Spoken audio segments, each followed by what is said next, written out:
सोमनाथ गुजरात के सौराष्ट्र में स्थित सोमनाथ मंदिर का 12 ज्योतिर्लिंगों में काफी महत्व है। इस मंदिर को अतीत में 6 बार नष्ट करने का प्रयास किया गया, लेकिन इसका अस्तित्व आज भी है।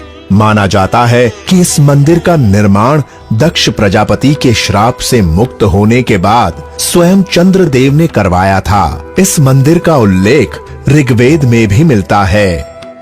महाकालेश्वर मध्य प्रदेश के उज्जैन स्थित महाकालेश्वर मंदिर का महत्व दूसरे सभी ज्योतिर्लिंगों से अधिक है। माना जाता है कि यह ज्योतिर्लिंग स्वयंभू है और इसकी सभी शक्तियों का स्रोत वह स्वयं है, जबकि बाकी सभी ज्योतिर्लिंग मंत्र शक्ति के आधार पर स्थापित किए गए हैं।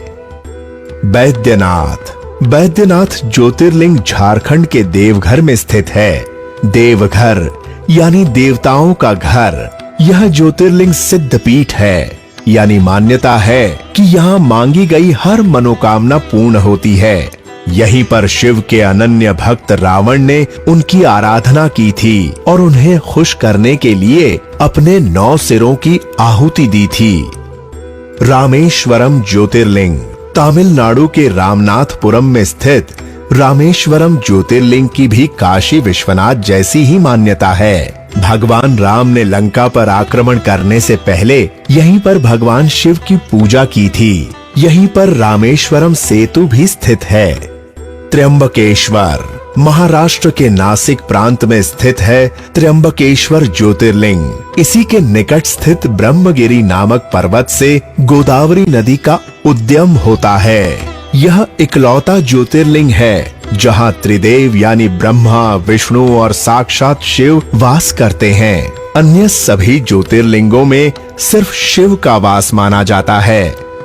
केदारनाथ उत्तराखंड के रुद्रप्रयाग जिले में स्थित केदारनाथ मंदिर न सिर्फ 12 ज्योतिर्लिंगों में सम्मिलित है, बल्कि 4 धाम और 5 केदार में से भी एक है।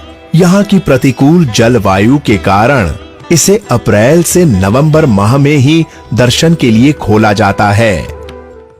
ओमकारेश्वर मध्य प्रदेश में नर्मदा के तट पर शिवपुरी नामक एक टापू पर ओमकारेश्वर ज्योतिर्लिंग स्थित है। कहा जाता है कि इस टापू का आकार ओम की तरह है और स्वयं नर्मदा के कटाव से इसका यह आकार बना है। इसीलिए इस मंदिर का नाम ओमकारेश्वर पड़ा है। इसका मूल नाम मानधाता है।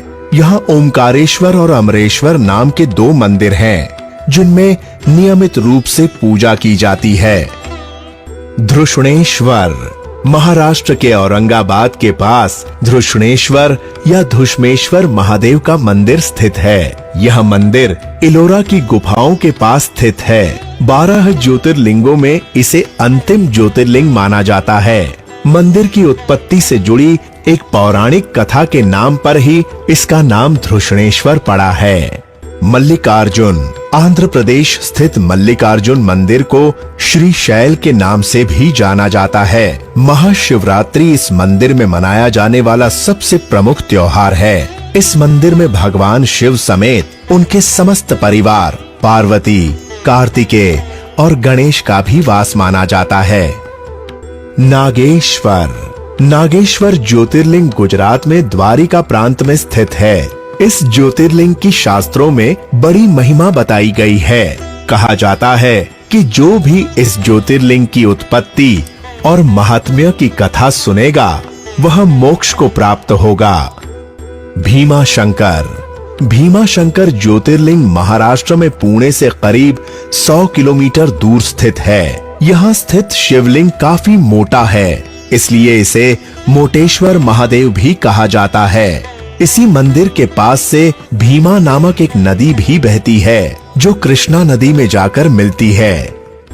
काशी विश्वनाथ काशी यानी वाराणसी को भगवान शिव की नगरी भी कहा जाता है। इसी शहर में गंगा किनारे स्थित है काशी विश्वनाथ मंदिर। इस मंदिर के दर्शनों को मोक्ष प्रदायी माना जाता है। मान्यता है कि प्रलय काल में भी इस ज्योतिर्लिंग का लोप नहीं होता और यह जस का तस रहता है।